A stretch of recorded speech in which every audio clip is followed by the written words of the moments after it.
Азыр мен өзімнің атам мен апамнан сұрайын. Азыр маған андай комментарий жазады, ата апа, неге Қырғызстанда жүресің, қайтпайсың ба Қазақстаныңа дейді, ата айтып қойыңызшы.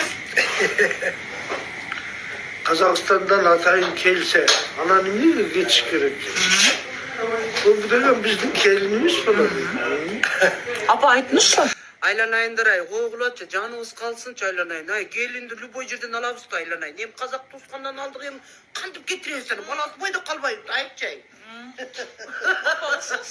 Қой, Антбегілі алтындар, мен үшін дегенде, барыстен бір адам болғандан кейін, қазақ менен қырғыз бір туған дегенден алышып берші өлесті, емелбедік беме.